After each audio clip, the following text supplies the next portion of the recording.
Tenemos con nosotras a Ángeles. Ella es profesora superior en filosofía, casada, con 5 hijos. Es directora de contenidos de la Asociación Civil Concordia, dedicada a la producción y promoción de políticas públicas centradas en la persona humana, entre las que se destacan las políticas para el cuidado de la primera infancia y de la maternidad vulnerable, que necesitamos tanto, tanto en este tiempo. Trabaja también en el equipo de eh, Pablo y Joaquín de la Torre, y también por eso está con nosotros en esta mañana, porque es parte del equipo que trabajan con Cata. Hoy está muy preocupada y ocupada, como la mujer que acabamos de ver recién en nuestras referentes históricas, por el tema de la educación y especialmente por las escuelas públicas de Buenos Aires. Así que bueno, Ángeles, gracias por compartir esta mañana con nosotras. Hola Marta, ¿qué tal? Gracias a ustedes por la invitación. No, al contrario, muchísimas gracias por estar, por compartir. Ángeles, bueno, ahí presenté un poquito tu currículum, también en la descripción de lo que íbamos a hablar hoy, esto de educación para todos. Queríamos tenerte en esta mañana. ¿Cómo estás viendo vos el tema de la escolaridad de los chicos? ¿Cuánto afecta el tema de que no haya sido presencial en este tiempo?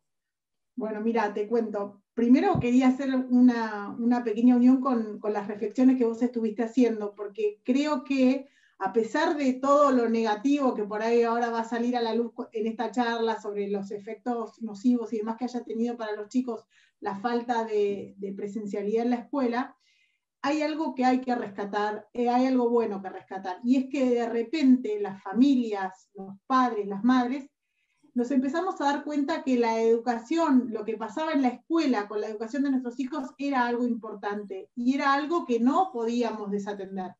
Quizás en el periodo pre-pandemia, pre-cuarentena, nosotros a la mañana dejábamos a los chicos en el colegio, algunos volvían al mediodía, otros volvían después de una jornada, y no nos enterábamos qué pasaba ahí adentro.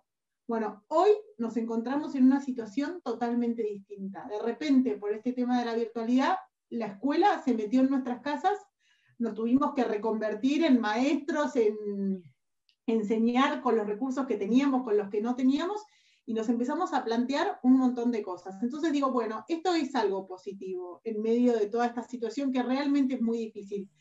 Claro. Sobre todo también sí. porque creo que hasta que pasó esto, en Argentina hablábamos de educación en 2 momentos nada más. Uno era la paritaria docente, que es el momento en que se discutían los salarios, y el otro cuando aparecían los resultados de las pruebas PISA o las pruebas Aprender, que eran resultados malos en general, cada año eran un poquito peor, y entonces ahí decíamos, oh, la educación, y después el tema desaparecía de la agenda. Entonces creo que ahora esto es lo positivo. Por un lado, que los padres dijimos, nos tenemos que hacer cargo de esto, y por otro lado, que la agenda pública puso el foco en el tema educativo. Entonces creo que digo, bueno, hay que capitalizarlo esto, hay que aprovecharlo en beneficio, obviamente, de la calidad educativa de los chicos.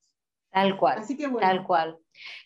Tal cual, algo, digamos, positivo, ¿no es cierto? Tal cual lo que decís, Ángeles, pero viste que a veces por ahí a uno también le preocupa los chicos que de pronto no tienen acceso, que por ahí no tiene el papá, por ahí no tiene la mamá, no sé qué, está con la abuela no sabe el internet, no sabe cómo conectarse, no tienen cómo imprimir, eso es terrible. Bueno, ahora vamos entonces sí a la parte, digamos, cruda, que también hay que verla para poder hacer, digamos, si no nos hacemos cargo de esas realidades, tampoco las vamos a poder solucionar. Yo creo que eso es uno de los puntos más importantes. Y la realidad es que, en primer lugar, lo que hay que tener en cuenta es que este problema no es de este año que empezaron o sea, es un problema que ya venimos arrastrando desde marzo del año pasado.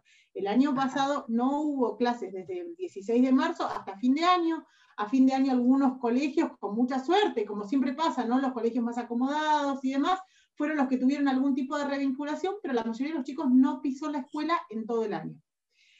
¿Eso qué consecuencias trae? Bueno, principalmente trae un agrandamiento de la brecha entre los chicos con mayores recursos y los que tienen menores recursos, por varios Tal motivos. cual. Motivos tecnológicos, porque los chicos que tienen, digamos, un pasar económico más acomodado, en su casa tienen mayor cantidad de dispositivos, mejor conectividad, porque además recordemos que para trabajar en plataformas como el Zoom y demás, necesitas tener una conexión a internet de calidad, no puedes conectarte con un 4G de un teléfono celular recargado con tarjeta, ¿no?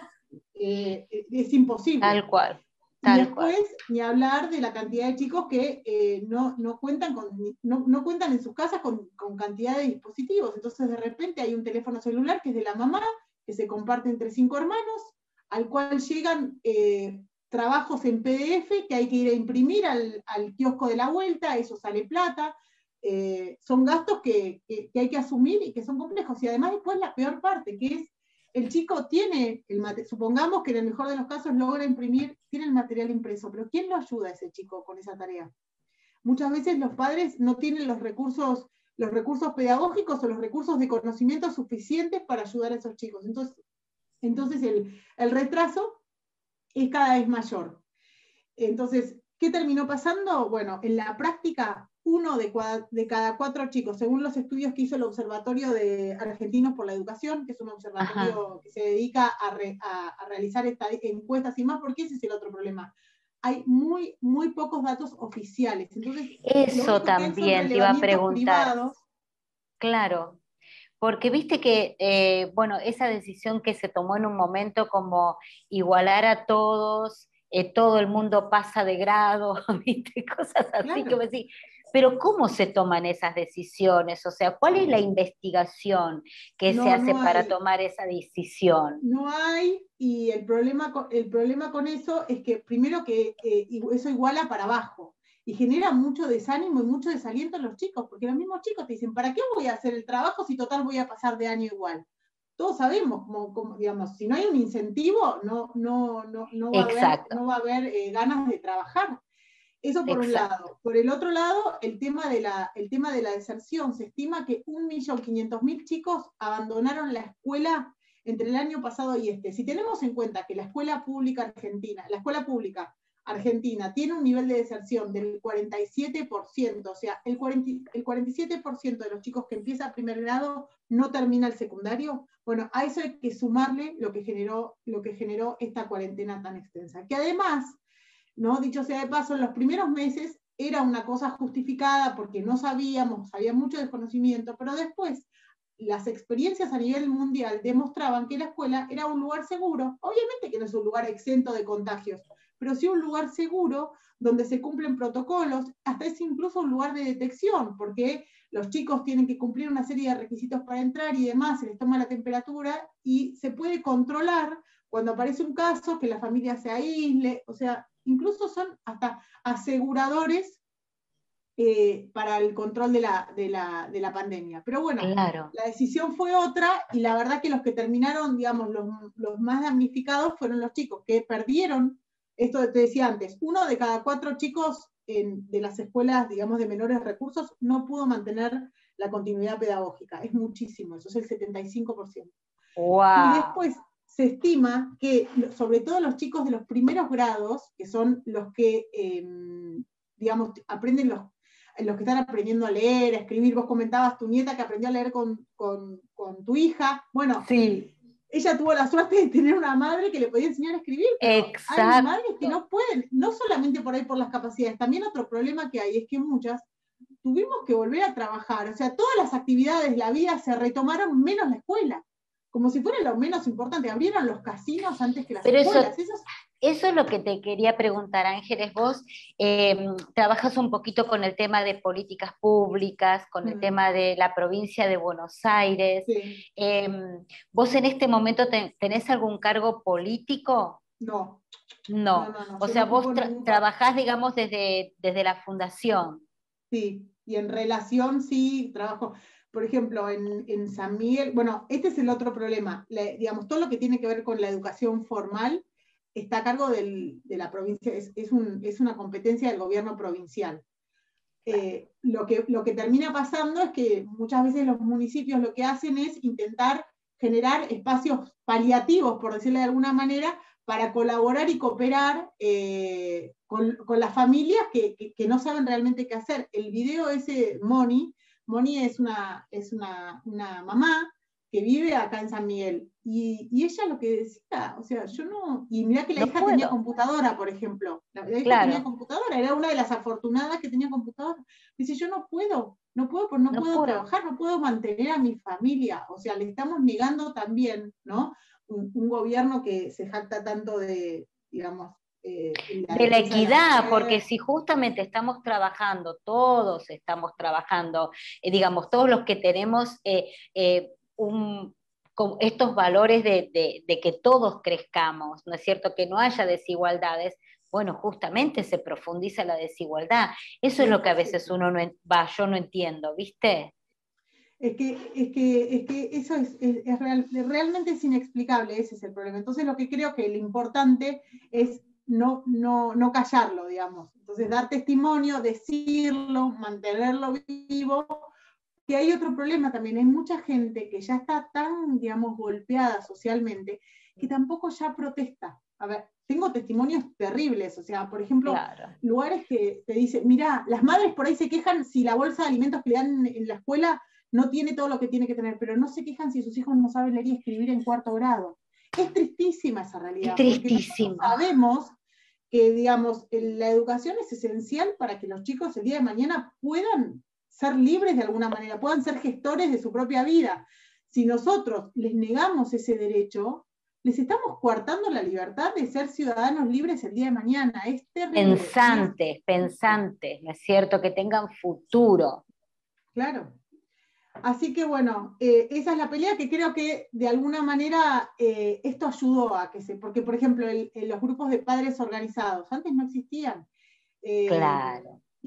Eso también, yo le voy a pedir ahí a las chicas que están trabajando en la parte de producción, si podemos poner, por ejemplo, agrupaciones, mucha gente nos está mirando en este momento y por ahí hay papás, hay mamás o hay gente que está trabajando con la educación.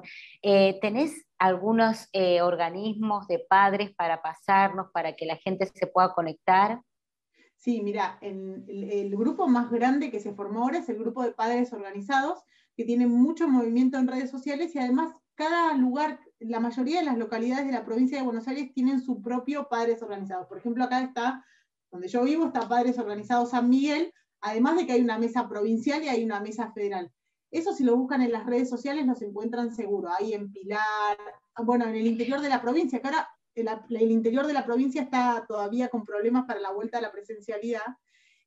Bueno, y son los padres los que se mueven para reclamar este derecho. Claro, o sea, justamente hablábamos hoy a la mañana con mi esposo, ¿no?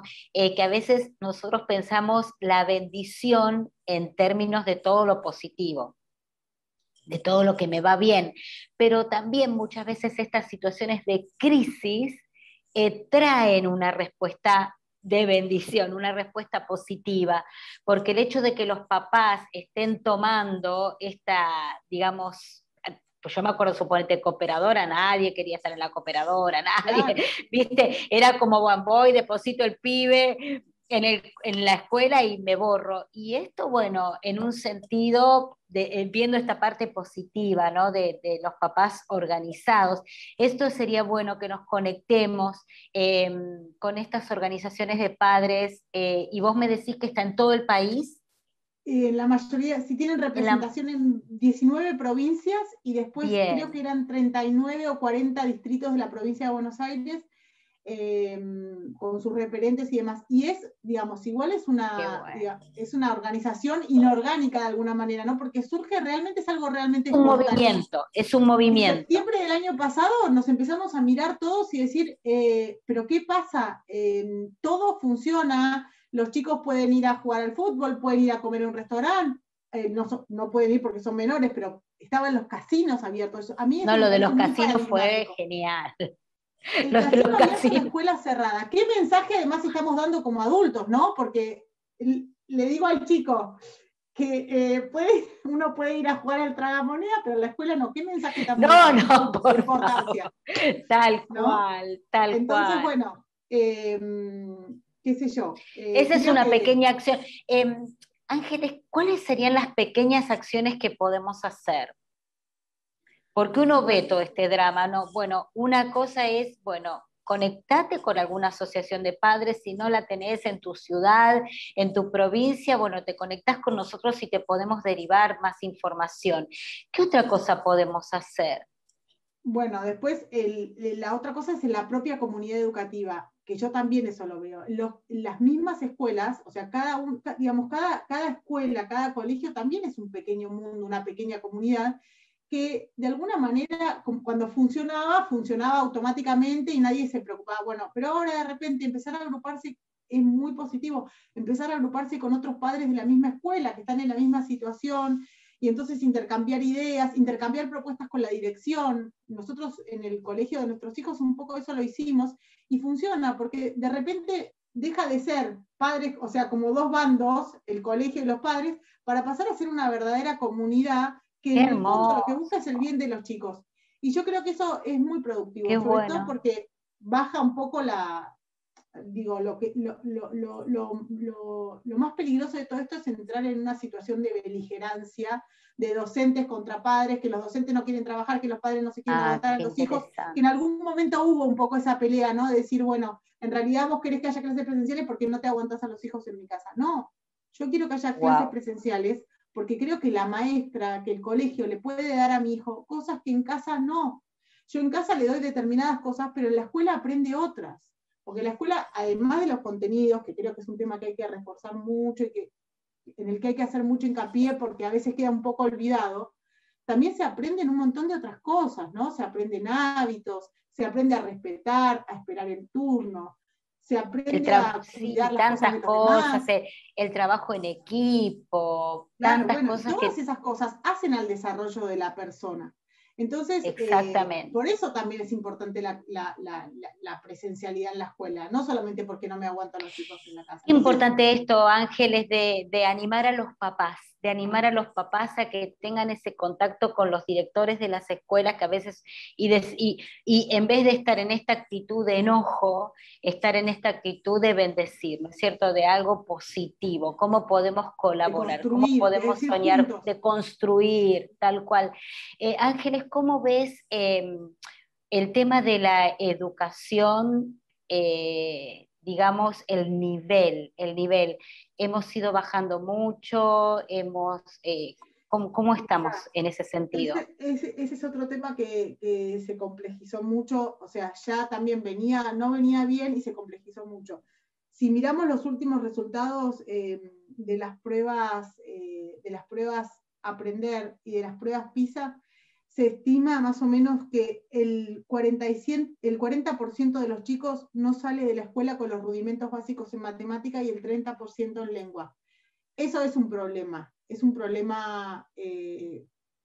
grave porque son chicos que después no están preparados digamos, para entrar en un nivel superior o para encarar Claro, una vida laboral. Entonces creo que por eso digo, ese es un tema que no hay que soslayar y que hoy de alguna manera con toda esta situación de estar preocupados porque el chico vuelve a la escuela, nos estamos un poco olvidando de eso, pero es un tema que hay que volver a poner. Y creo que ahí hay otro problema y otra vez volvemos a esta necesidad de la comunidad toda, y es que la escuela, ¿qué le ha ido pasando con el correr del tiempo? Se ha ido convirtiendo en responsable de un montón de cosas que no son de su competencia estricta, como es, por mm, ejemplo, la contención social de los chicos, como es, por ejemplo, ser responsable de la alimentación diaria de los chicos, como es, por ejemplo, ser los responsables de detectar casos de abuso, de violencia y demás. Uno no dice de que está darles de mal que eso lo haga comer. la escuela. No, uno no dice que eso está mal que haga la escuela, porque por supuesto que es muy necesario que alguien lo haga, pero si a la escuela le cargamos todas esas responsabilidades, ¿en qué momento le dejamos? O sea, la directora de la escuela es una, o se ocupa de eso, o se ocupa de lo académico, ¿no es cierto? Entonces yo creo que esto también nos tiene que volver a decir, bueno, a ver, la sociedad, la comunidad tiene que tener como distintos actores que se encarguen de las distintas cosas para poder darles a todas la importancia que se merecen. Es fundamental garantizar la seguridad y la integridad física y psicológica de un chico, pero si a la maestra le encargo eso y también le tengo que encargar que el chico aprenda, se la estoy haciendo muy difícil. Entonces creo que habría que o sea, de algún modo hay que volver a reconstruir ese entramado comunitario que hace que cada uno ocupe el lugar que le corresponde. Yo pienso, y cuanto más leo y cuanto más investigo, pienso que esta es una tarea de muy largo plazo, que va a llevar mucho tiempo, va a llevar mucho consenso. O sea, mientras sigamos peleándonos, tirándonos, mientras no nos pongamos de acuerdo de un partido político, del otro, de la sociedad civil, incluso de las religiones y demás, necesitamos un consenso y decir, hagamos un plan y no importa quién gobierne, no importa qué espacio político, no importa qué color, este plan sigue adelante, porque lo que nos importa es el capital humano de las futuras generaciones. Y yo creo que eso es un paso muy importante que hay que dar y que es muy difícil a la vez. O sea, sí creo que cuantos más seamos los que somos conscientes de esto y más lo manifestemos y demás, vamos a lograr instalarlo para que de verdad se convierta en una prioridad. Pero hasta que no logremos eso, va a ser muy difícil. Hay que trabajarlo, hay que ir vecino por vecino. Sí, cuerpo a cuerpo, es un trabajo artesanal. Es un trabajo artesanal. Es lo que llamamos, ¿no?, el tejido social. Sí. Que está, que ese tejido social que está roto por todos lados y que hay muchas mujeres, claro, que estamos remendando cada uno de esos nudos y que... Bueno, una de las estrategias que usamos, que se usa mucho acá en San Miguel para todas estas políticas, que de algún modo es esto, porque las políticas estas de atención a la primera infancia, a la maternidad vulnerable, lo que buscan en realidad es esto, volver a regenerar ese tejido comunitario. Y el primer paso que hay que dar es el toc-toc, el casa por casa. Hay que ir casa por casa. Por ejemplo, nos pasa con las embarazadas, decir, bueno, ¿cuántas mujeres embarazadas que no se hacen los controles? Y no porque no haya acceso a la salud, porque la salita la tienen por ahí a 2 cuadras de su casa. No tienen el hábito de ir, bueno, entonces es ir casa por casa, buscarla, preguntarle, decirle, mira, acércate que te vamos a ayudar. Bueno, y ese es un trabajo artesanal, es cuerpo a cuerpo. Cuanto más seamos los que ponemos en el cuerpo, digamos, antes vamos a empezar a reconstruir eso. Y lo que creo es que lo que no hay que hacer es desanimarse y decir, bueno, esto no tiene solución. Porque... Tal cual, es que justamente, si dejamos que esas situaciones nos lleven al enojo, a la depresión, justamente es una batalla perdida, una guerra perdida, y creo que como Argentina tenemos todo para ganar, ¿no? Porque si uno ve el argentino, el vecino común de las ciudades, el argentino es tan solidario, que siempre estamos para dar una mano y para sacar el país adelante, pero estamos necesitando, digamos, esas coberturas digamos, de la parte del Estado, ¿no es cierto?, que nos cuesta tanto. Te hago una preguntita, por ahí te saco un poquito de tema, pero ya estamos medio en los últimos minutos. Salió, no sé si tenemos la plaquita por ahí, una convocatoria que hizo el gobierno de la ciudad de Buenos Aires por el Día Internacional del Orgullo Gay, donde se solicita la presentación de proyectos infantiles que contengan perspectiva de género y diversidad para fomentar la inclusión y la integración y la no discriminación frente a las diferentes orientaciones sexuales e identidades de género en las infancias, ¿viste? Como una especie de concurso, eh, ahí creo que me lo van a poner, ahí sí, está, ¿no? Sí, lo vi. Y bueno, que sería dirigido con el objetivo, ahí abajo de todo dice, de público infantil de 0 a 3, de 4 a 7, de 8 a 12 años, ¿no? Y en el medio de toda esta realidad que conoces vos, que conozco yo, que conoce cualquier vecino del barrio, de pronto nos encontramos con una propuesta como esta y uno dice, pero ¿cómo el gobierno? A mí me cuesta como entender por qué el gobierno está preocupado en eso, poniendo plata en eso, porque viste que eso todo es un gasto público, ¿no es cierto? Que con nuestros impuestos, el concurso, y no se fortalece esto otro que vos nos estás diciendo. Yo no lo entiendo. Bueno, yo tampoco, y me parece que es una contradicción, es una contradicción grave. Mira, a ver si yo muestro algo ahí. Esta es una placa que sacó el Ministerio de Educación de la Nación. ¿Querés mandarla También, por WhatsApp? Por a ahí ver el si, equipo de producción a lo ver, puede ahí te la mando, poner. espera. Dale. Es una placa del Ministerio de Educación, sacada también para conmemorar el día del Orgullo, en donde dice, espera que ahora la estoy buscando para mandártela, y Me ahí les voy a encantó leer lo que porque dice. este otro dice menos orgullo y más humildad, ¿viste? Yo digo, ay, sí, Claro, por la verdad. supuesto.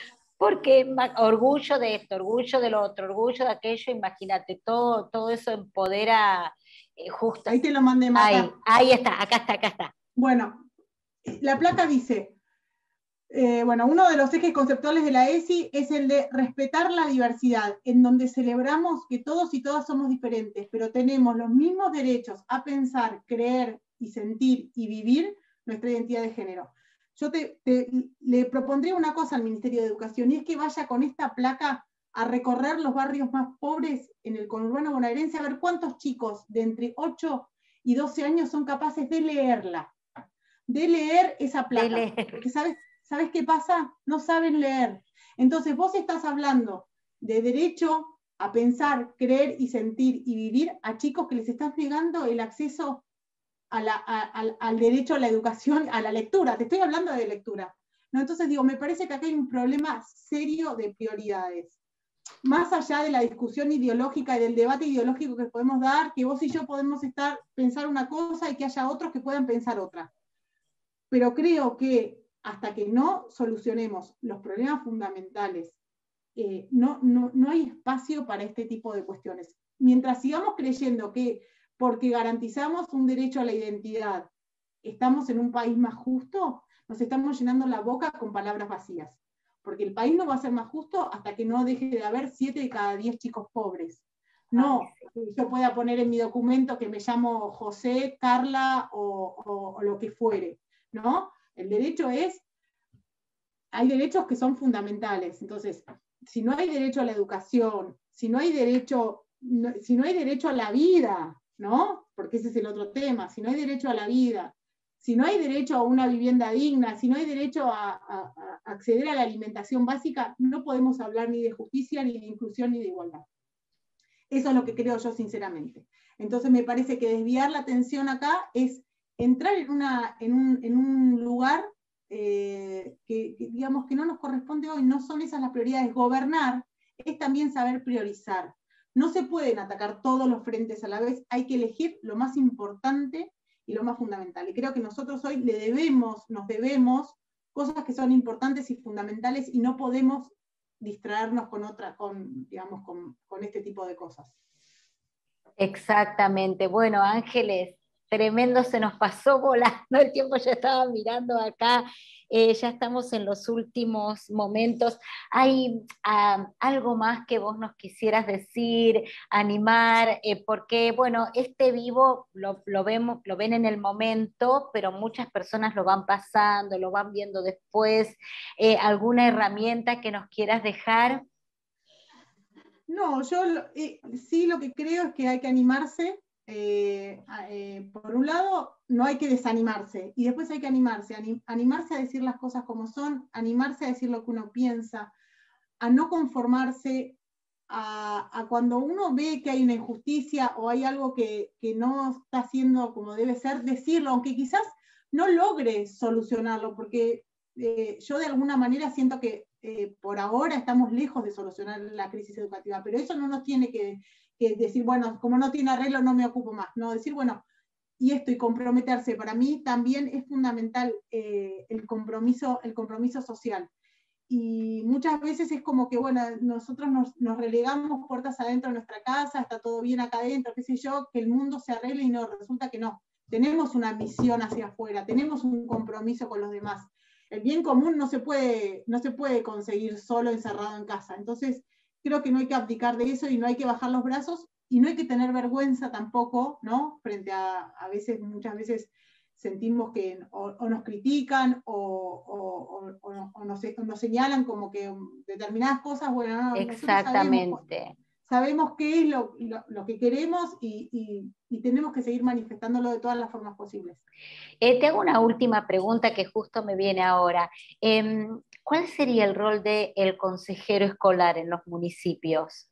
Bueno, mira, el Consejo Escolar hoy tiene una función que tiene que ver más que nada con, bueno, por un lado con el SAE, que es el Servicio Alimentario Escolar, que es encargarse de eso, y por otro lado, cuestiones que tienen que ver con arreglos edilicios, solamente eso. Mira. No intervienen en cuestiones pedagógicas. Eso es lo que Mira pasa en vos. la práctica. Debería, no estoy segura si, digamos, si desde el punto de vista legal tendrían alguna otra función, pero en principio es eso. Y lo cierto también es que hoy la mayoría de las personas que trabajan en el sistema educativo no cumplen con las funciones, o sea, terminan cumpliendo funciones que no son las que la ley de educación les indica que tienen que ser. Lo mismo pasa con las inspecciones. Los inspectores, por ejemplo, en realidad son los responsables del cumplimiento, digamos, son los supervisores pedagógicos, ¿no? De la calidad educativa. Su función debería ser ir a las escuelas o estar atentos en las escuelas para saber si se están cumpliendo los objetivos pedagógicos que deberían cumplirse. Y sin embargo, hoy están preocupados o van a fijarse otras cosas, van a fijarse que haya 2 metros entre un chico y otro, que bregan muchas veces por el cierre de las escuelas y demás, digamos, hasta que no estemos todos ocupándonos de lo que nos tenemos que ocupar, también es muy difícil. Tal cual, tal Pero cual. Bueno, pero ahí estamos. Bueno, seguiremos dando la batalla. Seguimos. Es un privilegio tenerte, un ánimo, tenerte esta mañana con nosotras en este vivo de Mujeres Tenían que Ser. Y bueno, Ángeles, seguramente te vamos a seguir molestando para otros Ningún vivos. problema, yo siempre... Yo le voy a pedir ahí a las chicas que si podemos poner las redes sociales también de Ángeles para que la podamos seguir, eh, inclusive para hacerles preguntas, porque a veces, viste, a veces uno dice, bueno, tenemos que comprometernos, pero por ahí hay gente que dice, ay, pero ¿cómo me puedo comprometer? ¿Qué puedo hacer?